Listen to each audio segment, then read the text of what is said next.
वर्णानामर्थसङ्गानां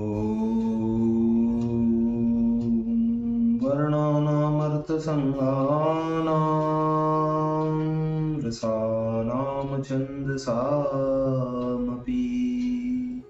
मङ्गलानां च कर्तारो वन्दे वाणी विनायको नारायणं नमस्कृत्य नरं चैव नरोत्तमम् देवीं सरस्वतीं व्यासं ततो जयमुदीरयेत्। गुरुर्ब्रह्मा गुरुर्विष्णु गुरुर्देवो महेश्वर गुरुर्साक्षात् परब्रह्म तस्मै श्री गुरुवे नमः। बोले सियावर रामचंद्र भगवान की जय, राधावर कृष्ण कन्हैया लाल भगवान की जय, उमा महेश्वर भगवान की जय, गायत्री ब्रह्मदेव भगवान की जय, सद्गुरुदेव भगवान की जय, माता पिता गुरुदेव की जय, समस्त संतगण भगवान की जय, समस्त भक्तगण भगवान की जय।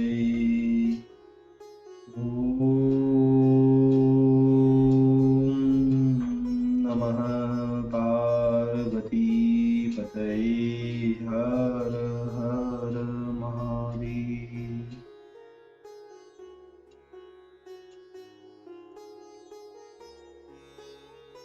तो मित्रों और आप सभी श्रीमद् भागवत कथा के श्रोतागणों रसिक जनों, अब तक हमने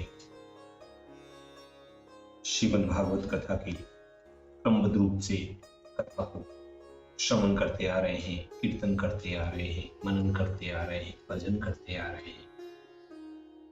उसी क्रम में अब हम श्रीमद् भागवत कथा के छठे स्कंद के 12वें अध्याय की ओर कथा को अग्रसर करते हैं।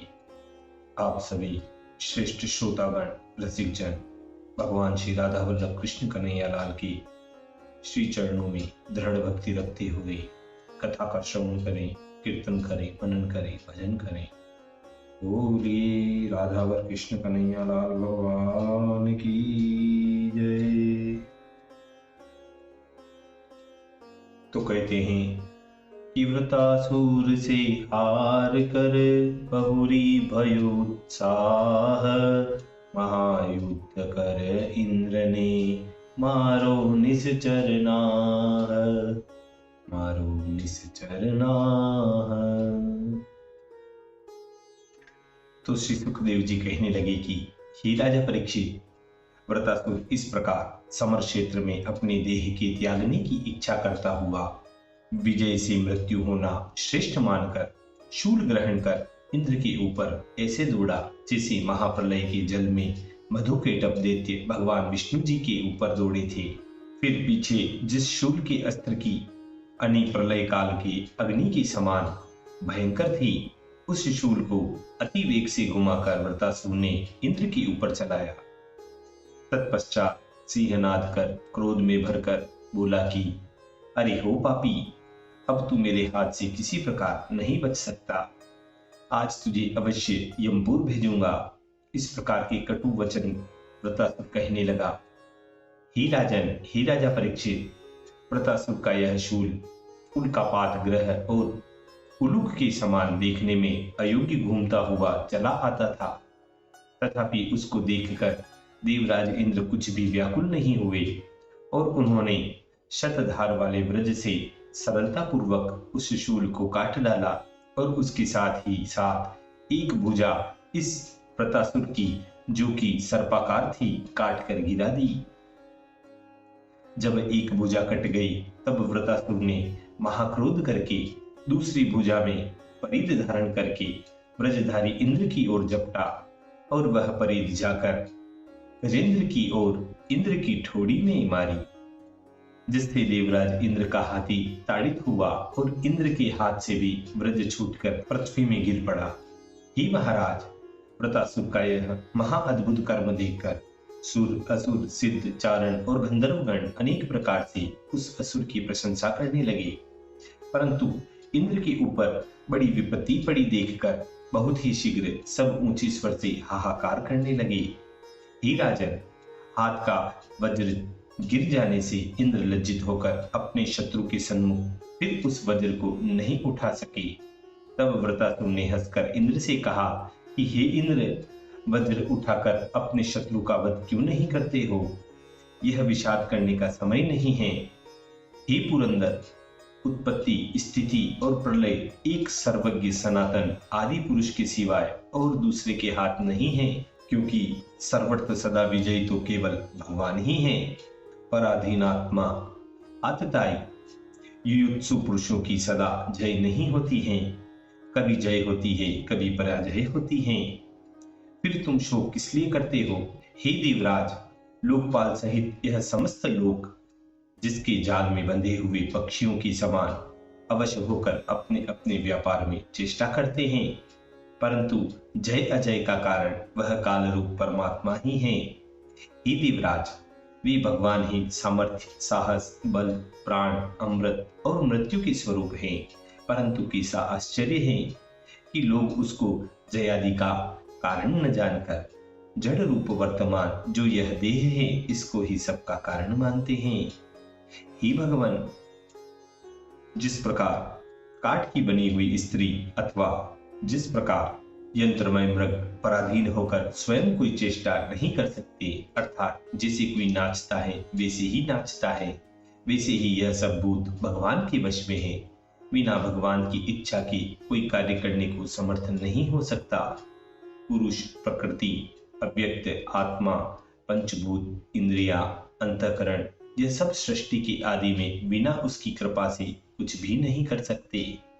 हे देवराज, कोई कोई पुरुष यह कहा करते हैं कि जीव अपने कर्मों से ही सृष्टि आदि का हेतु है। यह बात नहीं हो सकती, क्योंकि देह किसी प्रकार से स्वतंत्र नहीं है। अविद्वान पुरुष ही देह को ईश्वर अर्थात स्वाधीन करके मानते हैं। यदि कहो कि पितरादि से सृष्टि और व्याघ्रादि से विनाश दृष्टि आता है, तो उसका उत्तर यह है कि यह भी परवश है। वरन भगवान ही स्वयं पितरादि भूत सबों से सब प्राणियों की सृष्टि किया करते हैं, और वही व्याघ्रादि भृत्यों से सब भूतों का ग्रास भी कर जाते हैं। हे देवराज, तुम हमसे पराजित हुए हो। तुम ऐसा मत समझो कि अब हमारी कभी जय नहीं होगी, क्योंकि पुरुषों की कीर्ति, श्री, ऐश्वर्य, आयु और आशीष यह सब भयादि काल में अवश्य ही होते हैं, परंतु इस तत्व विषय में अनिच्छो होने से विपरीत अर्थात अकीर्ति इत्यादि हुआ करती हैं। इसलिए हे महेंद्र, हे इंद्र, जबकि सभी ईश्वर के अधीन हैं, तब इसी कारण से कीर्ति, अकीर्ति, तप, पराजय, सुख, दुख और जीवन मरण में समान अर्थात हर्ष विषाद से शून्य होना उचित है। हे भगवान, सत्वगुण, रजोगुण और तमोगुण यह तीन माया के गुण हैं, कुछ आत्मा के गुण नहीं। जो पुरुष आत्मा को इन तीन गुणों का साक्षी स्वरूप जानते हैं, वे हर्ष शोकादि से कभी नहीं बंधते।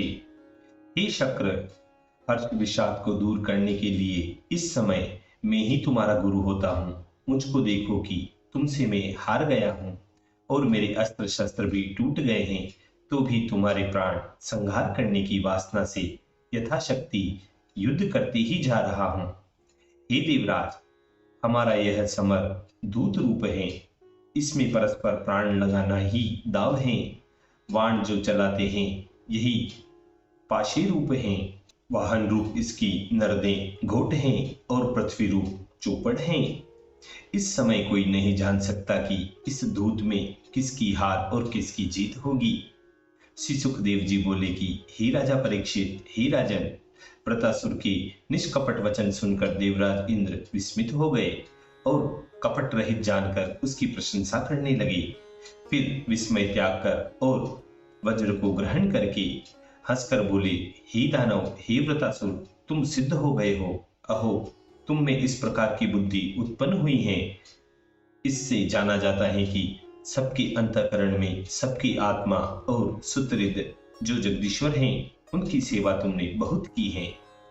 अतः एवं सब जनों को मोहने वाली वैष्णवी माया का भी तुमने पार पा लिया है, क्योंकि तुम में असुर भाव नहीं पाया जाता, परंतु उसके बदले तुम में वह भाव है जो कि महापुरुषों के निकट होता है। परंतु यह अति आश्चर्य की बात है कि तुम रजोगुणी होकर किस प्रकार सत्व संपन्न भगवान वासुदेव में तुम्हारी दृढ़ मति हुई।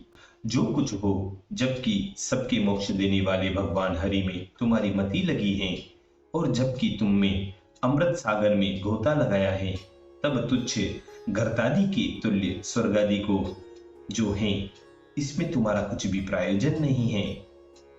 यह हमने निश्चय जान लिया है।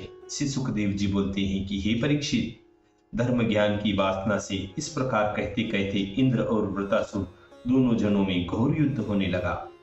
दोनों ही महावीर और महायोद्धा थे, इसलिए किसी पक्ष की ओर किसी भी भांति से हानि नहीं पाई गई। ही राजन, वह बलवान पराक्रमी वृतासुर लोहे का बना हुआ घोर पारित बाएं हाथ में ग्रहण करके इंद्र के ऊपर चलाया, परंतु उसका चलाया हुआ वह पारित और उसकी यह परित तुल्य भुजा दोनों ही देवराज इंद्र ने तेज धार वाले वज्र से एक ही बार में काट डाली। जब दोनों भुजाओं की जड़ कट गई, तब उस वृतासुर ने अनिवारित रुधिर की धारा बहने लगती है। तब उस असुर की ऐसी शोभा हुई कि मानो इंद्र के वज्र से पंख कटा हुआ पर्वत आकाश से गिर पड़ा हो। इसके पीछे वह वृतासुर अपनी नीचे की ठोड़ी पृथ्वी में लगाकर ऊपर की ठोड़ी आकाश में छुआकर आकाश के समान गंभीर मुख और सर्प के तुल्य जीभ निकालकर मृत्यु के समान कराल डालों से मानो वह असुर त्रिलोकी को ग्रास करने के लिए उपस्थित हुआ, और फिर अपने बड़े भारी शरीर के वेग से मानो पर्वतों को चलायमान कर देता, ऐसा प्रतीत होने लगता है। पर्वतराज के समान पादचारी हो पृथ्वी को चूर्ण करता हुआ वज्रधारी पुरंदर के निकट आकर एवं इरावत सहित इंद्र को वह निगल जाता है। ही राजन, महाअजगर सर्प जिस प्रकार हाथी को निगल जाता है, वैसे ही यह महाशक्तिशाली महाप्रतापी वृतासुर सुरपति इंद्र को निगल गया। देवता लोग इंद्र को वृतासुर से ग्रसा हुआ देखकर भय और वेदना के मारे पीले पड़ गए और महर्षियों के साथ हाय क्या हुआ, हाय क्या कष्ट है, ऐसा कह कहकर संताप करने लगते हैं। ही राजन, इंद्र को वृतासुर ने निगल लिया और अपने पेट में डाल लिया, तो भी नारायण कवच बांधने के प्रभाव से और योग माया के बल से देवराज इंद्र की मृत्यु नहीं हुई। एक क्षण भर में वज्र से इस असुर की कोख फाड़कर देवराज इंद्र निकल गए और अपने तेज से पर्वत के श्रृंग के समान वृतासुर का मस्तक। हे राजन, यद्यपि इंद्र का यह वज्र अतिशय वेगवान था, तथापि इस असुर के कंधे काटता यह वज्र सब ओर घुसने लगा, और जिस समय को ज्योतिषियों ने वृतासुर के मारने को निर्धारित किया था, उतने ही अहरगण में वह सिर उसका काटकर गिरा। देखिए, यहाँ एक शंका आती है कि इंद्र के वज्र ने वृतासुर के मस्तक को 12 महीने में काटा। यह बड़े आश्चर्य की बात है। सतयुग, त्रेता, द्वापर, कलयुग, इन चारों युगों में अनेक राक्षस हुए, परंतु किसी के मस्तक काटने में 12 महीने नहीं लगे। हमने किसी शास्त्र में व पुराण में ऐसा आश्चर्यमय वचन नहीं सुना। तो इसके उत्तर में कहते हैं कि ज्योतिष अपने इस श्लोक में ज्योतिष का अर्थ ज्योतिष शास्त्र व्यास जी ने नहीं किया। ज्योतिष का अर्थ व्यास जी ने इस प्रकार का किया है कि ज्योतिष नेत्रों की दीप्ति अर्थात आंखों की ज्योति का अयन अर्थात स्थान भगवान की कोमल कमल से चरणारविंद है। उन्हीं भगवान के चरणारविंदों को मरने के समय वृतासुर जब तक देखता रहा, तब तक रात दिन के एक एक क्षण में उस वृतासुर के मस्तक को वज्र से काट डाला। ऐसा अर्थ व्यास जी ने कहा है। 12 मास अर्थात 6 महीने के 2 अयन नहीं कहे। तो इस प्रकार इस शंका का निवारण समझना चाहिए। तो आगे कथा में कहते हैं कि हे कौरव श्रेष्ठ, हे राजा परीक्षित, घोर वृतासुर के मारे जाने पर आकाश में नगाड़े बजने लगे और सिद्ध गंधर्वगण वह महर्षियों के समूह इंद्र की विद्या का प्रकाश करने वाले मंत्रों को पढ़ पढ़कर फूलों की वर्षा करने लगते हैं। हे शत्रुनाशक राजन, उस समय वृतासुर के देह से निकलकर उसकी आत्मज्योति निर्गत होकर दर्शनकारी देवगणों के सामने ही भगवान के लोक में जाकर भगवान में मिल गई। देखो, राक्षस होने पर भी वह मुक्त हो गया। देखिए, यहाँ एक दृष्टांत और आता है। दृष्टांत यह है कि एक समय एक महाकृपण वणिक मृत्यु के वश होकर रहा था। उन्होंने दान के भय से तो कभी द अक्षर का उच्चारण भी अपने मुख से नहीं निकाला था, परंतु अंत समय में लाला जी की अनिच्छा रहते भी पुत्रों ने बलात्कार 5 रुपए की गाय लाकर लाला से दान करा दी। गाय ऐसी दुर्बल थी कि एक ही घड़ी पीछे वह मर गई। तब लाला जी की भी इतिश्री हो गई और वह यमपुरी को कृतार्थ करने के लिए वहां पहुंचे। तब गाय ने कहा कि दान किए पीछे एक घड़ी में जीवित रही हूं, इसलिए घड़ी भर इच्छानुसार कार्य तुम मुझसे करा लो। तब वणिक जी कहते हैं कि यमराज के पेट में सींग गोप दे। गो यह सुनकर यमराज के पीछे दौड़ी। यमराज भागकर वैकुंठ में नारायण के पास जाकर बोले कि हे कृपा निदान, इस गाय से हमें बचाइए। तब भगवान के पार्षदों ने यमराज को बचाकर बनिए को धक्का दे दिया और स्वर्ग से निकालने लगे। तब बनिए ने कहा कि भला कहीं नारायण के लोक में आकर कोई संसार में लौट गया है कि अब हम जाएं? यह कहाँ का न्याय है? यह कहकर वह बनिया वहीं धरना देकर उस लोक का अधिकारी बन गया। धन्य है बनिए की चतुराई को, जो नीच कर्म करने पर भी वैकुंठवासी हुआ। इस प्रकार इस दृष्टांत का यहाँ पर समापन होता है और इसी के साथ भगवान श्री भागवत कथा के 6 स्कंद के 12 अध्याय पूर्णः 12वें अध्याय की पूर्णता व समाप्ति होती है। बोलिए श्री कृष्ण कन्हैया लाल भगवान की।